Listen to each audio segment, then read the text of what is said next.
वक्रतुंड महाकाय सूर्यकोटि समप्रभ निर्विघ्नं कुरु मे देवो सर्वकार्येषु सर्वदा।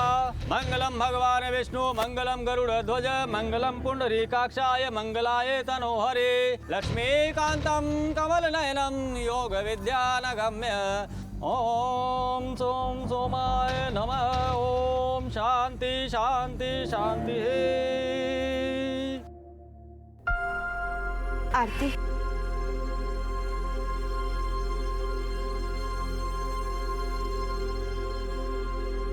संभाल अपने आप को, वैसे भी दूर थोड़ी ना जा रही है।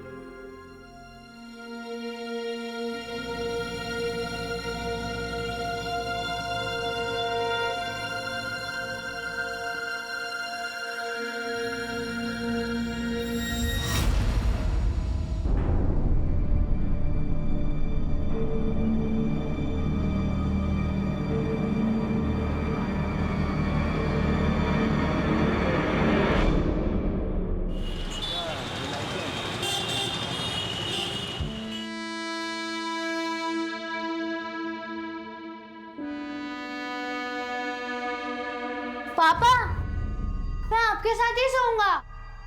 आज तुम दादी के पास सोओगे बेटा। नहीं, मैं आपके साथ ही सोऊंगा। आश्रय, कल तुम पक्का हमारे साथ सोना। मेरे प्यारे बच्चे हो ना, मेरी बात मानते हो ना? ठीक है, आज मैं दादी के साथ सो जाता हूँ, लेकिन कल आपके साथ और नहीं मम्मी के साथ ही सोऊंगा।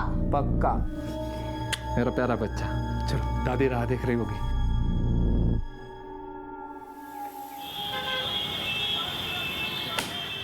राजीव, तुमने इस बार भी अपना मंथली रिकवरी टारगेट पूरा नहीं किया है।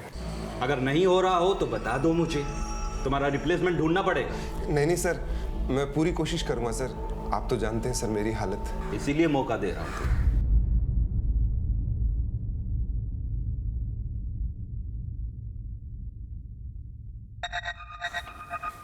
पापा, प्रिंसिपल ने बुलाया है आपको।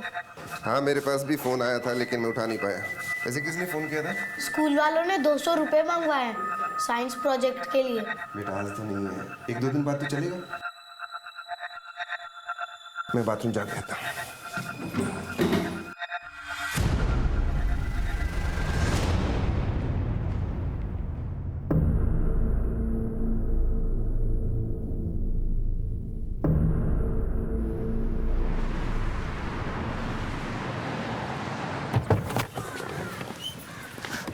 नमस्ते नमस्ते नमस्ते।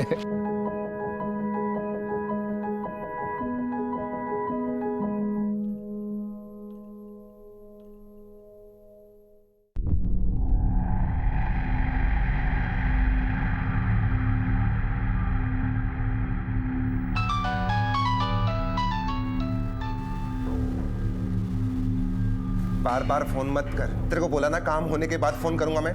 हैं? इतना गुस्सा मत कीजिए, बनने वाला काम भी बिगड़ जाएगा। ये लीजिए। हाँ हाँ, जानता हूँ सब। इस बार ये वसूली का काम नहीं हुआ तो कुछ और करना पड़ेगा। संभल के जाइएगा।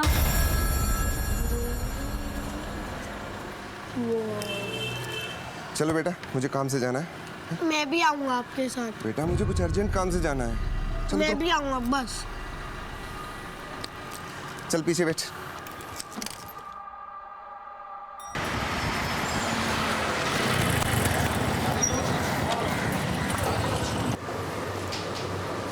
चलो बेटा, तुम यहाँ बैठो, मैं अंदर से आता हूँ। एक काम करने के कितने चक्कर लगवाएगा धीरज? लगता है सीधी उंगली से घी नहीं निकलेगा। सुन, आवाज थोड़ी नीचे करके बात कर, समझा? पैसे भरना फिर। जितना भी हिसाब किताब था सब चुकता कर दिया मैंने। तेरा दोस्त आया था अमित, उससे हिसाब मांग, वो निकल यहाँ से। अगर तूने अमित को दिया होता ना तो अमित मुझे बोलता। चली का पैसे। रोक। चल जल्दी जल्दी।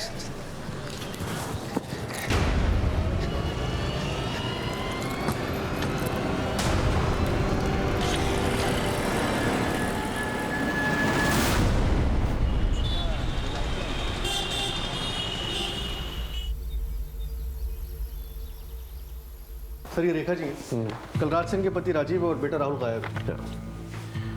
बैठिए। क्या काम करते हैं आपके पति? सर वो रिकवरी एजेंट है, वसूली पर निकले थे।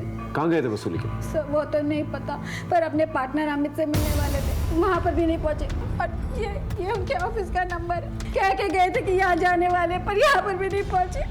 अपने बेटे को साथ में लेके निकले थे वसूली के लिए? सर वो तो अक्सर राहुल को साथ लेके जाते हैं। किसी से दुश्मनी वगैरह? सर इनका काम ही ऐसा है, आड़े टेढ़े लोगों से पाला पड़ता ही रहता है। आप चिंता मत कीजिए, हम पता करने की कोशिश करते हैं, ठीक है? और अगर आपको भी कुछ पता चले तो प्लीज हमें बताइए। इन्हें बाहर लेके जाइए। सर एक रिकवरी एजेंट वसूली के लिए अपने बेटे को साथ में लेके क्यों जाएगा? ये बात मैं भी सोच रहा हूँ। खैर ऑफिस में पता करो और उससे दोस्त से पूछताछ करो, जरूर कुछ ना कुछ पता चलेगा। सर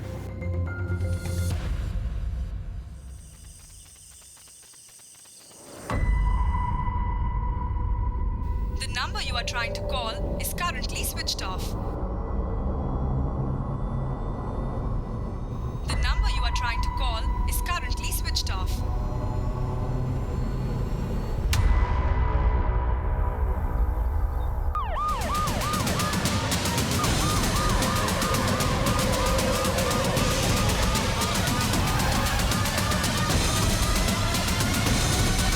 हम इस तरफ से जा रहे थे, देखा तो लास्ट और उसके बच्चे की मिसिंग कंप्लेंट लिखवा के गई थी। सर पर चोट का निशान है, लगता है मौत इसी चोट की वजह से हुई है। वैसे बॉडी को देख के लगता है कि मरने से पहले इसने काफी स्ट्रगल किया होगा। वसूली के लिए निकला था और यहाँ आकर मारा गया। इसके साथ इसका बेटा भी था। तुमने किसी बच्चे को देखा? नहीं साहब। सर राजीव के ऑफिस से पता चला है कि आखिरी बार वो वसूली के लिए किसी वर्मा नाम के बिजनेसमैन के पास गया था, और वर्मा के ऑफिस से पता चला कि वो भी अब गायब है और उसका फोन भी स्विच ऑफ है। कहीं ऐसा तो नहीं कि मर्डर उसी से लिंक्ड हो? गणेश नगर इस जगह से काफी दूर है। इसके साथ इसका बच्चा भी था। कहीं से मार के इसके बच्चे को तो नहीं उठा के ले गए, या फिर उसके बच्चे को भी यहाँ पर मार कर रख दिया। आसपास का एरिया चेक करो और लोगों से पूछताछ करो। Yes sir. इसके कॉल डिटेल्स निकलवाओ, देखो आखिरी बार किससे बातचीत हुई इसकी। सर ये वसूली वालों के आए दिन लोगों से पंगे होते रहते हैं। मर्डर वसूली के लिए हुआ है कुछ और ये पता लगाना होगा। इसके क्लाइंट का क्या नाम था? वर्मा सर। उसका मोबाइल ट्रैकिंग पे डालो और उसके ऑफिस और घर पे नजर रखो। इसकी पत्नी और इसके दोस्त अमित को इन्फॉर्म करो। Right sir.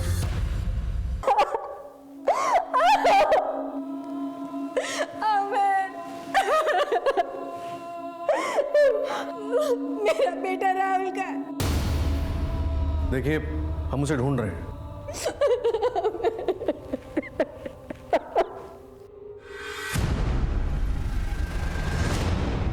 सर रेखा की हालत मुझसे देखी नहीं जा रही है, प्लीज कुछ कीजिए सर।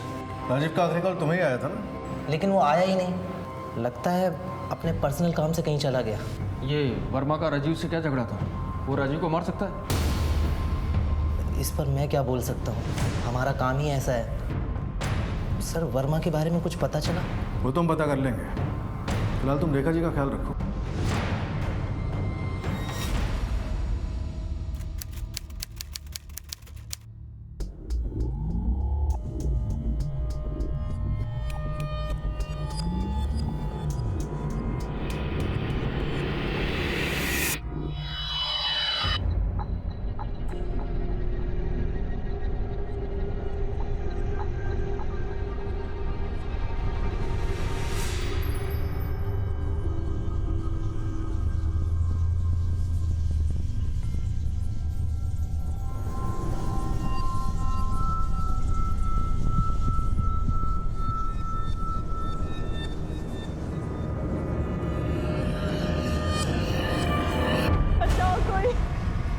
बचाओ मुझे, बचाओ मुझे, जला दे वो मुझे मार देगा।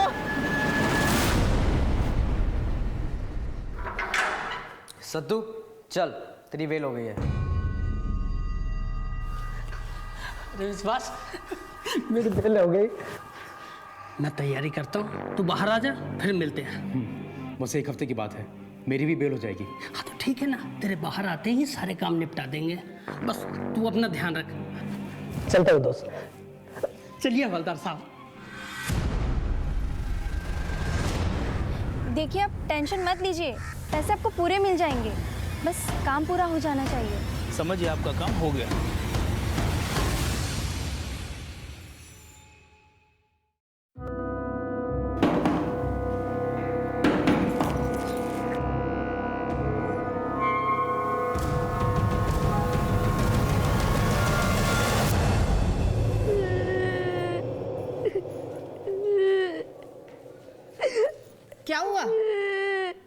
चली गई तुम्हारी माँ?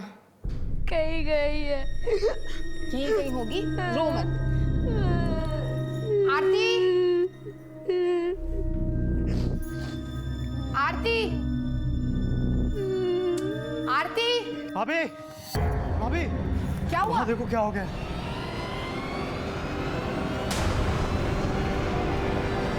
वो देखो।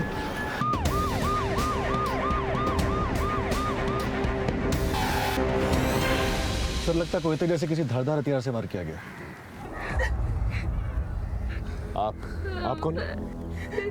मेरी ननद नहीं, घर पर ही थी। कुछ काम से अपने कमरे में गई थी तो उस तरफ है हमारा घर। किसी ने कुछ देखा? साहब हम लोग खेत की तरफ जा रहे थे, तब देखा लाश यहाँ पड़ी हुई थी। आते जाते किसी को देखा था? नहीं साहब। और आप?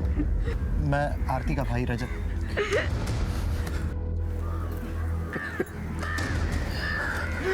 तेरी किस्मत में माँ का प्यार नहीं है बेटा। ये कौन? आरती के पति अंकित। 15 दिन पहले ही दोनों की शादी हुई थी। शादी के बाद आरती पहली बार मायके आई थी। उसका मर्डर हो गया। दोनों के बीच में सब कुछ ठीक था? हाँ, दोनों बहुत खुश थे। और ये बच्चा उसकी बहन का है? ये अंकित की पहली पत्नी का बच्चा है। दुबे, लाश को सिविल हॉस्पिटल भेज और पोस्टमार्टम रिपोर्ट जल्दी से निकालो। ओके?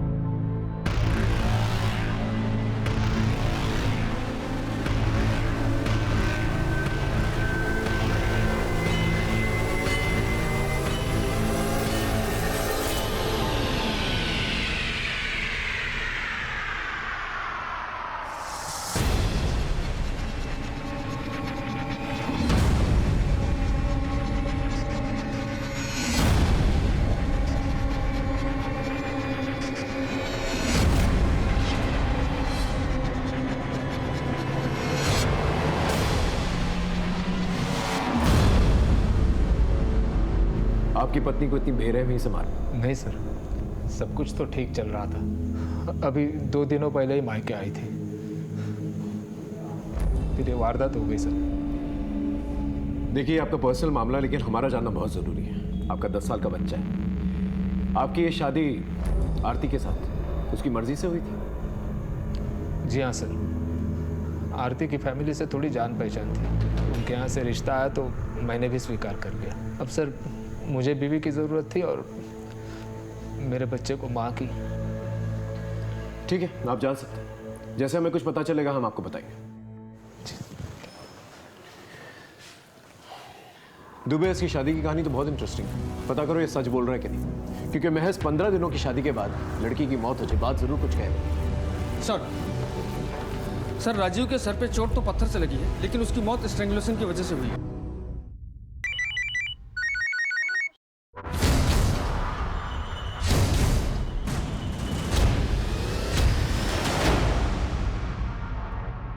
जिस थाने में मैं था वहां पर 25 केसेस ऑलरेडी एक्टिव थे, लेकिन जिस पर्टिकुलर केस की मैं बात कर रहा हूं वो सबसे ज्यादा कॉम्प्लिकेटेड था।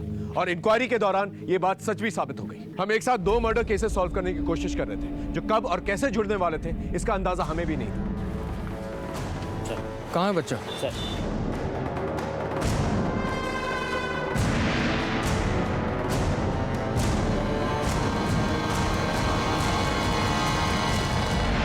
कहाँ था तू इतने दिन? तुझे कुछ हुआ तो नहीं? राहुल, तुम्हारे पापा अब इस दुनिया में नहीं रहे।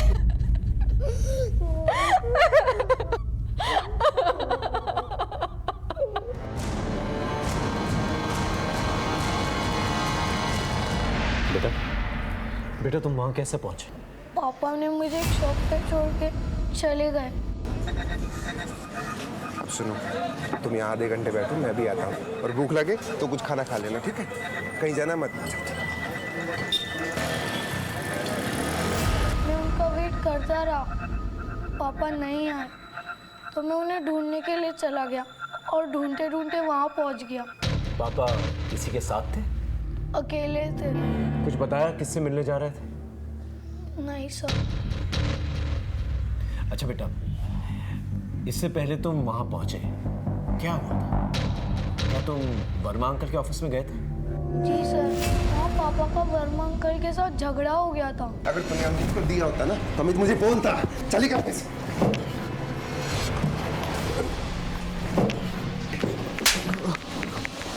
रोक! इस वर्मा की खोज तेज करो। इस केस की जड़ तक जल्द से जल्द पहुंचना है मुझे। सर ये है आरती की पोस्टमार्टम रिपोर्ट। और सर मैं आरती की फैमिली हिस्ट्री निकाल रहा था, तब पता चला कि इसका एक और भाई है, विश्वास सिंह, जो रेप केस में जेल में बंद था। अभी कुछ दिन पहले पैरोल पे बाहर आया। क्या? और सर सबसे इंटरेस्टिंग बात यह है कि हाँ, मेरी ननद रिबा से बलात्कार का इल्ज़ाम लगाया था मेरे पति पे, जबकि ऐसा कुछ भी नहीं था। आरती को तो ऐसा करना ही था। करना ही था मतलब? क्यों नहीं करेगी सर? मेरे पति उसकी राह में रोड़ा जो बन रहे थे। कैसा रोड़ा? साफ साफ बताइए। सर वो आरती और दीपक के बीच कुछ चल रहा था। भैया कहाँ रखे इसे? ऐसी जगह रखना जहाँ खराब ना हो।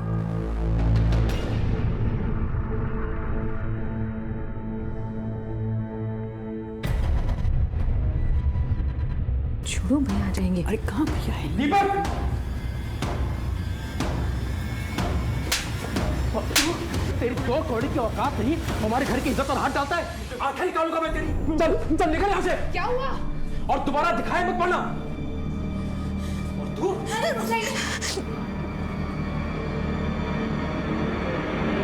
उस दिन के बाद सबको पता चल गया। आरती का बाहर आना जाना सब कुछ बंद हो गया।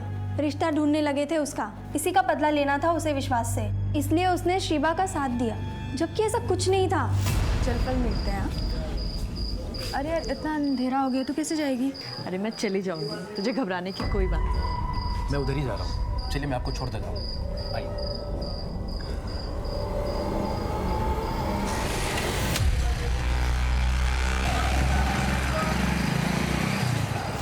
आपके पति फिलहाल जेल से बाहर है, पैरोल पे।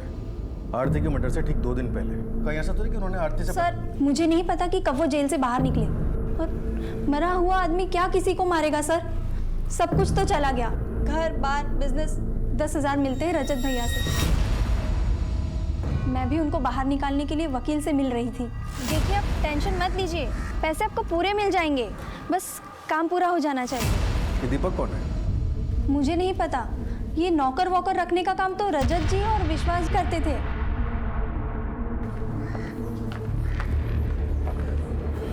इस घर पे नजर रखो। विश्वास जेल से बाहर है, यहाँ जरूर है। Yes sir.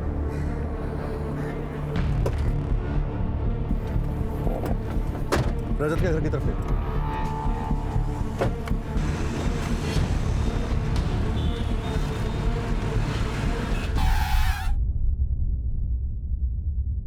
परिवार की इज्जत बचाने की खातिर इस मामले को दबाने की बहुत कोशिश की, लेकिन दीपक के प्यार के चक्कर में पड़ के आरती उसके साथ भाग जाना चाहती थी।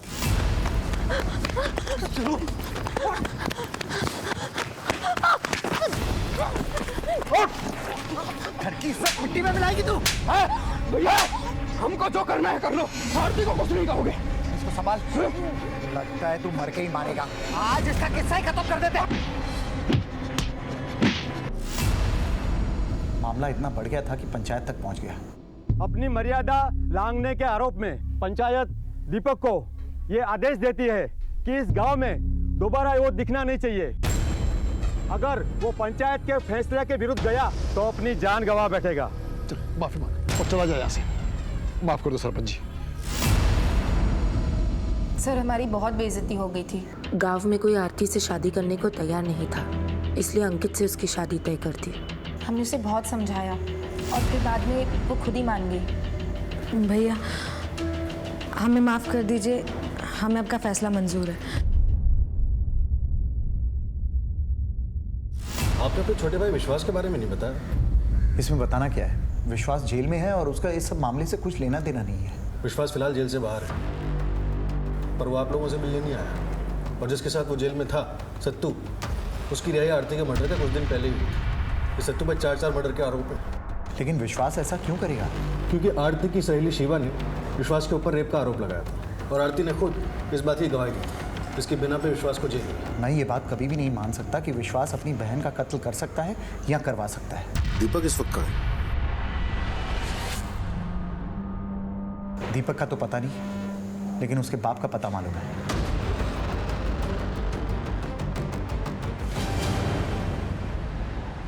साहब, पंचायत के फैसले के बाद दीपक दिल्ली चला गया और वहीं काम करता था। बस कभी कभी लोगों से छिपकर मुझसे मिलने आता था।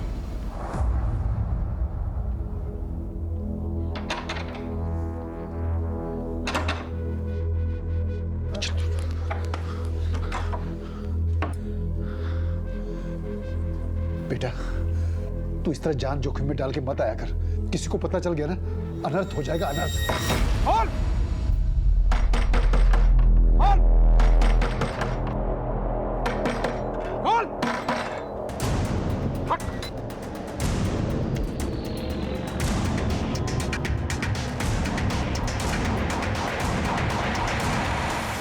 बस उस दिन से न दीपक दोबारा आया और ना ही उसकी कोई खबर आ गई। क्या हुआ था दीपक के साथ? साहब, सोच के ही दिल घबरा जाता है। मुझे तो लगता है कि उन लोगों ने मार दिया होगा दीपक को। किसने? आरती की फैमिली ने? और कौन हो सकता है साहब? सारे फसाद की जड़ तो वो आरती है। दीपक के प्यार में इतनी पागल थी कि शादी के बाद एक बार मुझसे मिलने आई थी। कुछ पता चला? सब कुछ तो चला गया, अब क्या बाकी रहा? तुम भी चले जाओ, दोबारा आना मत इस तरफ, लेकिन तुम्हारे लिए अच्छा रहेगा। इसके चक्कर में ही तो मेरा बेटा मुझे गंवाना पड़ा। ठीक है, आप मिसिंग कंप्लेंट दर्ज कराइए, बाकी हम देखते हैं। ठीक है साहब।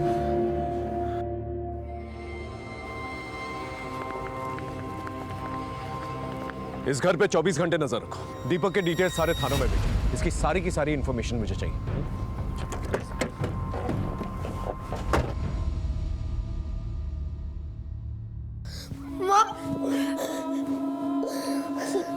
माँ, मैं बहुत बुरा हूँ माँ।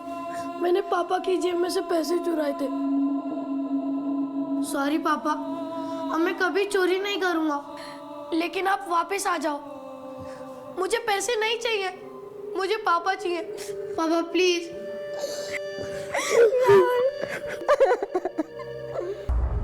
सर, दीपक के गांव से लेकर दिल्ली तक के सभी कॉन्टैक्ट्स को सर्च किया, लेकिन उस रात उसकी किसी से भी बात नहीं हुई थी। सर, कहना मुश्किल है कि उसके साथ उस रात क्या हुआ होगा। जहां उसकी लाश मिली वहां से 100 मीटर की दूरी पर एक शमशान भूमि है, जहां लगभग हर 1 घंटे में एक लाश आती है। उस रात भी एक लाश आई थी, एक लावारिस लाश। हमने पता करने की कोशिश की, लेकिन उसकी कोई आइडेंटिफिकेशन नहीं मिली। सबके कॉल रिकॉर्ड चेक करो। इस तरह से दीपक का गायब हो जाना बहुत कुछ कह रहा है। सर, अगर ये मान भी लेते हैं कि दीपक उस दिन मार दिया गया, तो अब आरती शादी कर चुकी थी, तो फिर उसके मर्डर की वजह क्या थी? यही तो हमें पता लगा था कि दीपक जिंदा या मर चुका, या फिर आरती को मार के फरार है, क्योंकि आरती ने अपने घर वालों की मर्जी से शादी की। Right sir. सर, वर्मा का पता चल गया है। बोलेगा? हाँ सर, क्या खातिरदारी कर रहे थे? बोल। पहले राजीव से झगड़ा किया, फिर उसके मर्डर लोकेशन पर गया। राजीव से मेरा झगड़ा हुआ था। एक काम करने के कितने चक्कर लगवाएगा धीरज? लगता है सीधी उंगली से घी नहीं निकलेगा। सुन, आवाज थोड़ी नीचे करके बात कर, समझा? पैसे भरना फिर। जितना भी हिसाब किताब था सब चुकता कर दिया मैंने। तेरा दोस्त आया था अमित, उससे हिसाब मांग और निकले यहाँ से। अगर तूने अमित को दिया होता ना तो अमित मुझे बोलता। चली का पैसे।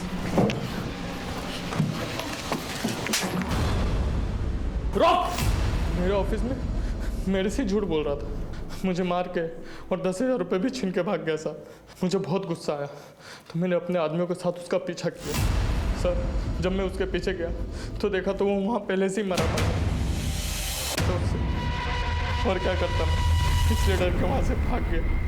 आप चाहे तो मेरे आदमियों से भी पूछ सकते। तेरी वसूली का अमाउंट अमित ने सेटल किया था? हाँ सर। सर, रेखा भाभी के कहने पर ही वो सेटलमेंट किया था। घर के हालात ही इतने ख़राब हैं। राजीव मार्जिन से ज़्यादा पैसे मांग रहा था वर्मा से। राजीव से ज़्यादा तुझे घर की चिंता है? सब मैंने ही कहा था अमित से सेटलमेंट करने के लिए। भला कम ही सही, कुछ तो पैसे आते कमीशन के। यार, राहुल के स्कूल से फ़ोन आने लग गए थे कि फ़ीस जमा करो। अपने पति राजीव से बात करने की जगह आपने अमित से बात की, क्यों? सर, वो सुनते तो मैं ज़रूर करती, पर वो हमेशा गुस्से में आके लोगों से उलझ पड़ते थे। अपने स्वभाव की वजह से उसने कभी तुम्हें मारा पीटा था? नहीं सर, कभी नहीं। अब राजीव के बाद आपके घर का खर्च कैसे चलता है? आप तो नौकरी नहीं करती ना? सर वो फिलहाल तो अमित ही मेरे घर का खर्चा चला रहे हैं, पर वो मेरी मदद करें कि बहुत जल्दी मुझे जॉब मिल जाए। दोस्त के पीठ पीछे दोस्त की डील तोड़ दी, घर में कुंडली मारकर बैठे हो, और जैसे ही मौका मिला राजीव को रास्ते से हटा दिया।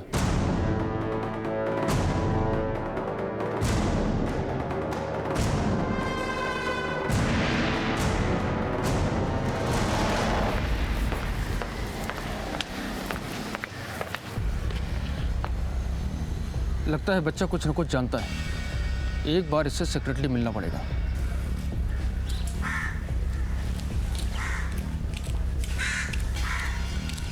बेटा सुनो, इधर आओ। घबराओ मत, चॉकलेट खाओगे? ये लो, तुम्हारे लिए। अरे लो, ये तुम्हारे लिए है।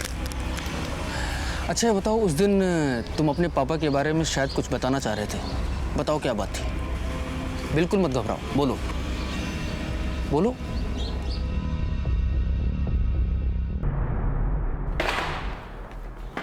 देख, सच में हमारे पास टाइम नहीं है, तेज केसेस चल रहा, इसे सच सच बोल। तेरे और राजीव के बीच में झगड़ा हुआ था ना? सर आप जैसा सोच रहे हैं वैसा कुछ भी नहीं है, मैं तो बस अपने दोस्त का भला चाह रहा था। राजीव को क्यों मारा? सर मैं ऐसा सोच भी नहीं सकता, रेखा तो मेरी बहन जैसी है, आप मोहल्ले में किसी से भी पूछ सकते हैं। पूछेंगे और जानेंगे भी कि तेरी दोस्ती में कितनी सच्चाई है और कितनी मिलावट है। केस में रोज नए नए राज खुल रहे थे, लेकिन हाथ में कुछ भी नहीं आ रहा था। एक तरफ आरती का मर्डर केस था तो दूसरी तरफ राजीव का। हमने कई बार ऐसे पैरेलल केसेस सॉल्व किए, कभी कभी तो हमने 5-6 इन्वेस्टिगेशंस एक साथ किए, लेकिन इन दोनों केसेस में हमारी एनर्जी बहुत ज्यादा जा रही थी और कोई भी क्लू नहीं मिल पा रहा था। लेकिन कहते हैं ना, जब अंधेरा बहुत गहरा होता है तो सुबह होने को है।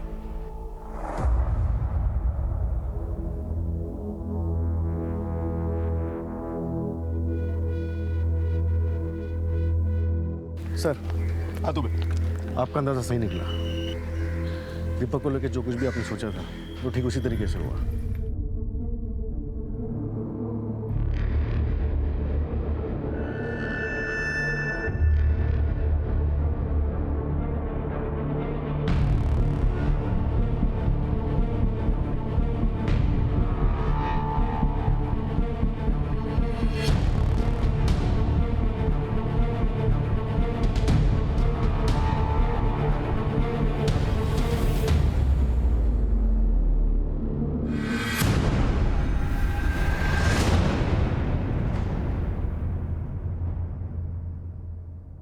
तू तो कह रहा था तेरा बेटा मर चुका है, कौन है ये? इसका भूत? साहब डर गए थे साहब, हमको लगा हमारा बेटा दीपक फंस ना जाए, इसलिए हम झूठ बोले थे साहब। बहुत झूठ बोल लिया तू, अब तेरा बेटा सच बोलेगा। बोल क्या मामला है? सब वो लोग तो हमें उस दिन मार ही डालते, लेकिन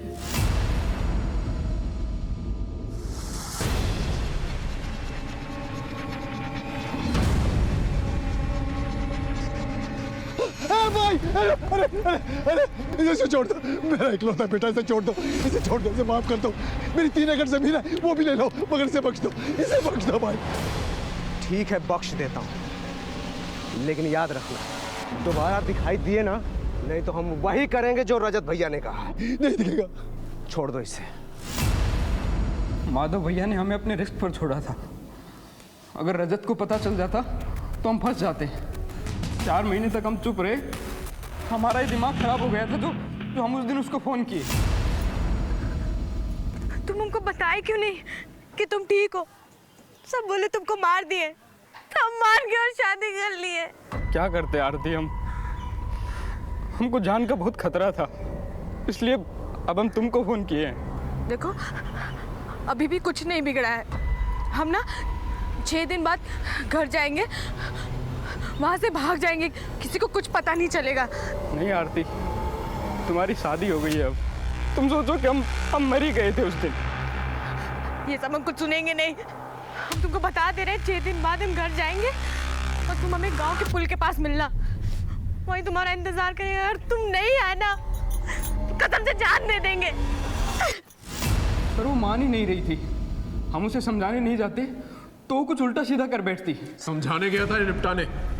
कहाँ सर, हम तो पुल के पास पहुंच ही नहीं पाए।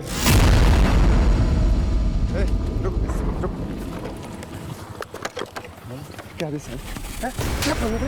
अभी कौन हो भाई? किया क्या है मैंने?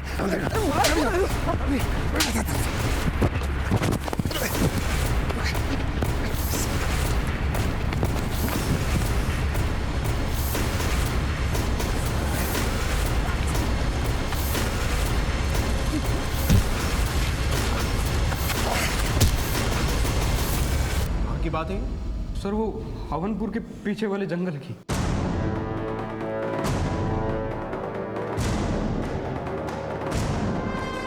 क्या ये वही आदमी? हाँ साहब, ये वही था ये।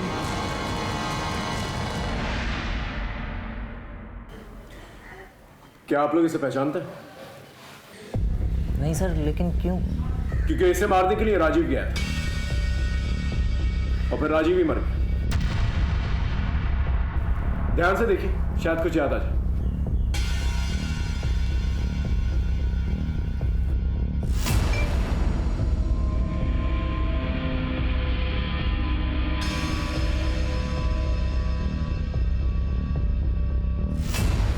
हाँ सर, अब याद आया। इस आदमी की फोटो तो मैंने राजीव के मोबाइल पर देखी थी कुछ दिन पहले। राजीव का केस सुलझते सुलझते और उलझ गया था, लेकिन इतना तो तय था कि आरती के मर्डर केस के अंदर रजत की तरफ से ऑनर किलिंग और विश्वास की तरफ से रिवेंज की दस्तक आ रही थी। रास्ता सामने होते हुए भी हमें दिख नहीं रहा था, क्योंकि अभी भी पूरी तरह से धुंध छटी नहीं थी।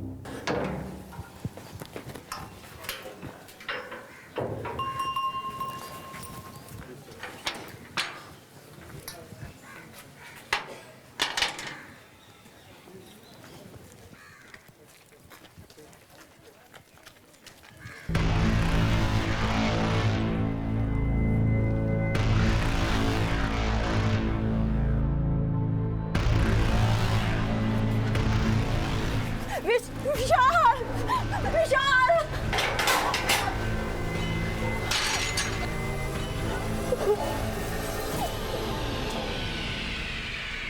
फिर वो विश्वास था?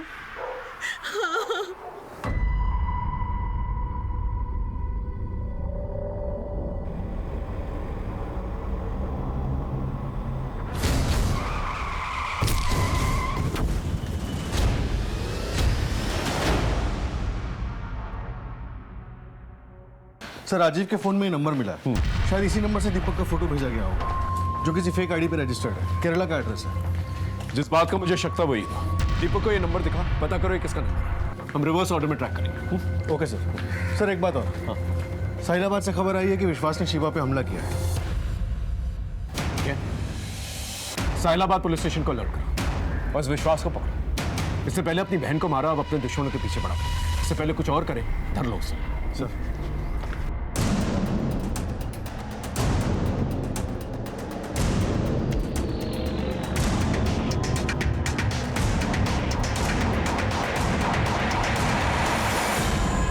तो विश्वास कानून को चकमा देके अपने बदले पूरा करता फिर रहा है। पहले अपनी बहन आरती की दोस्त शिवा के पीछे पड़ा हुआ। मैंने किसी को नहीं मारा सर, मैं तो बस सच जानने के लिए घूम रहा हूँ। कौन सा सच?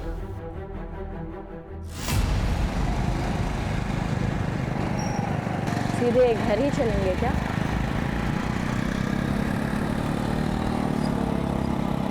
कोई और ठिकाना तो होगा ही आपका, वहाँ चलो।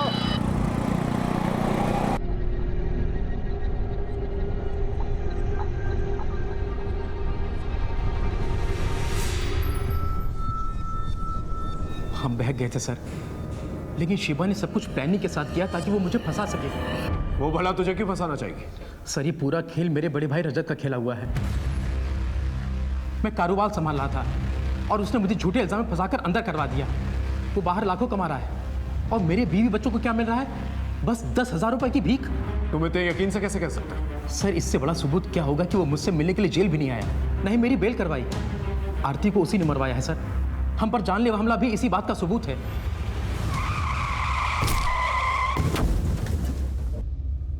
एक रेप केस में जेल गए आदमी पर भरोसा करना बहुत मुश्किल था, लेकिन जांच करना हमारा फर्ज था। इसलिए हमने जड़ें खोदना शुरू की और साथ ही साथ उस रेप केस की सच्चाई जानना हमारे लिए बहुत जरूरी था। बोलो। सर मुझे 10 लाख रुपए का ऑफर दिया गया था विश्वास को फंसाने के लिए। किसने दिया था ये काम? केस के दायरे बढ़ते जा रहे थे और साथ ही साथ हमारी इंक्वायरी भी, और फिर हमने केस से रिलेटेड हर एक इंसान को टटोलना शुरू किया और आखिरकार हमें एक सिरा मिल ही गया। सर ये ट्रांजैक्शन काफी टाइम से चल रहा है और ये बैंक जिस गांव में है ये दोनों भी उसी गांव के हैं। दुबे 100% मोटिव यही है, लेकिन फिर भी हमें ठोस सबूत चाहिए। इनके गांव जाके पता करो। Okay sir. सर दीप उसका मोबाइल ट्रैकिंग पे डाल दिया है। ठीक है, पहले इससे निपटते हैं।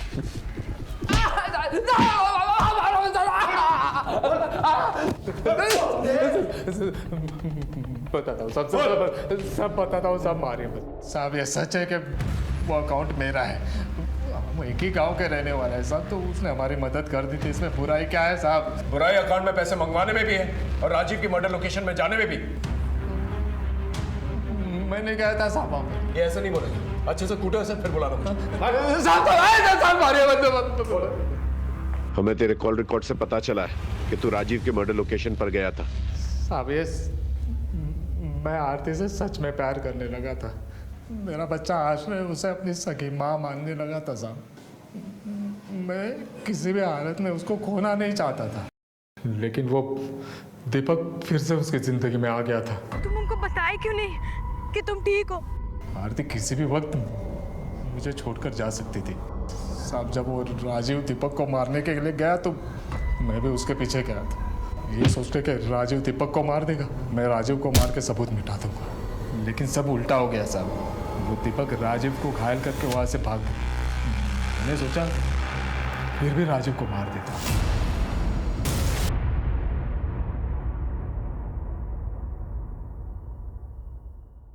राजीव को सुपारी दी मारने के लिए और फिर उसे ही मार दिया। आरती को भी तू नहीं मारा ना?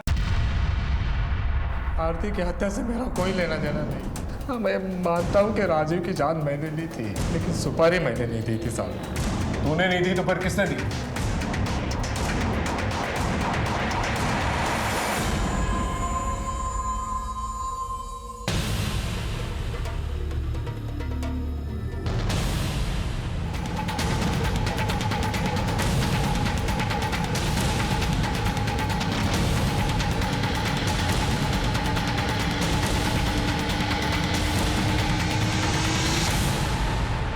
अंकित पे ये मेहरबानी किसने की ये हमें पता है, लेकिन क्यों की ये तुम हमें बताओगे।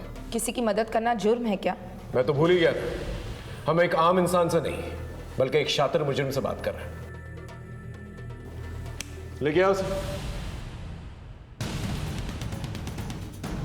कुछ याद आया या इसी की तरह अच्छी तरह से खातिरदारी करें आपकी? इसने जो भी बोला होगा झूठ बोला होगा। इनफैक्ट एक दूसरा इंसान भी है जिसने सच की परतें और खोली, उसे भी ले गया। बताओ इन्हें जो कुछ भी हमें बताया। शादी करके अपना घर बसाना चाहती हो ना, लेकिन घर बसाने के लिए अच्छे खासे पैसे लगते हैं, ये तो तुम जानती होगी। बस मैं जैसा बोलूं तुम बिल्कुल वैसा ही करो, बाकी सब मैं संभाल लूंगी। और ये रही वो फोटो जो तुमने आरती के मोबाइल से चुरा कर किसी फर्जी नंबर से राजीव को सेंड की थी। अब सच बताओगी या अच्छे तरह से दावत करें तुम्हारी?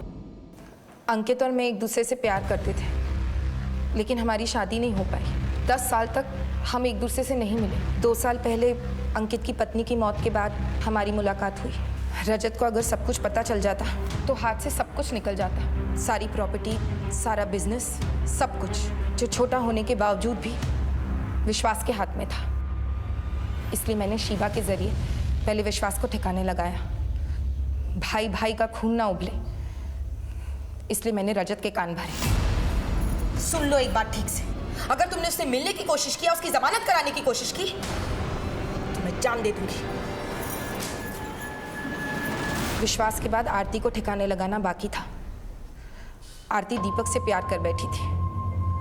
मुझे लगा अगर उसने दीपक से शादी कर ली तो आधी प्रॉपर्टी उसके साथ चली जाएगी, इसलिए मैंने दीपक के खिलाफ रजत के कान भरे। तुम्हारा खून भले ही सफेद हो गया हो, लेकिन बाबूजी के मरते वक्त मैंने उनसे वादा किया था कि इज्जत से ब्याहूंगी आरती को किसी अच्छे घर में, किसी भी उठाए गहरे से शादी हरगिज नहीं होने दूंगी। फिर मैंने आरती की शादी अंकित के साथ तय कर दी ताकि मैं जिंदगी भर अंकित के साथ रह सकूं। सब कुछ तो तुम्हारे प्लान के मुताबिक चल रहा था, तो मर्डर क्यों किया? विश्वास जेल में था और आरती की शादी अंकित से हो चुकी थी, लेकिन जिसे मैं मरा मान चुकी थी वो दीपक बुझा नहीं था। आरती पढ़ी लिखी लड़की थी। मुझे लगा अगर उसने भागकर दीपक से शादी कर ली तो कानून की मदद से वो प्रॉपर्टी भी ले लेगी और अंकित से डिवोर्स भी। इसलिए मैंने राजीव को सुपारी दी दीपक को मारने के लिए। राजीव मुझे काम की तलाश में मिला था। आरती को कैसे मारा? दीपक का खतरा टला नहीं था और अंकित भी आरती की तरफ झुक गया था, उससे प्यार करने लगा था। तो मैंने आरती को ही मारने का प्लान बना लिया। मुझे समझ आ गया था कि जो करना है मुझे ही करना है और आरती की बगावत ने मुझे रास्ता दिखाया। कहाँ से आ रही हो? तुमसे मतलब? पता है लोग क्या क्या कहते तुम्हारी बच्चा लेने के बारे में? बुआ हूं मैं तेरी, ऐसे बात करेगा? आरती के लिए रोहन की नफरत को मैंने भांप लिया। अगर तेरी बुआ घर से भाग गई ना तो शर्म के कारण हमारा घर से निकलना मुश्किल हो जाएगा। अब एक ही रास्ता है, तेरी बुआ को मारना होगा। मेरा आइडिया काम कर गया। मैंने सोचा कि कोई रोहन पर शक नहीं करेगा और अगर रोहन पकड़ा भी गया तो नाबालिग होने के कारण 2-3 साल में छूट जाएगा। अपने बच्चे के फ्यूचर को हमेशा के लिए बर्बाद करके रख दिया और सारी जिंदगी जेल में से। अपना रौब, अपना दबदबा और अपनी मन की इच्छा ने सीमा से कई अपराध करवा दिए। आरती से अंकित की बेमेल शादी ये एक दस्तक थी जो रजत ने नहीं पहचानी। अगर अंकित की थोड़ी सी भी इंक्वायरी कर ली जाती तो शायद मामला कुछ और होता। उसी तरह से विश्वास पे लगाया गया झूठा रेप केस ये भी एक दस्तक थी। परिवार में कद्र, कीमत और पावर अच्छे कामों से मिलते हैं, अपराध से नहीं। फिर मिलेंगे एक नए केस के साथ। तब तक देखते रहिए क्राइम पेट्रोल दस्तक। मकसद बताना नहीं, बचाना है।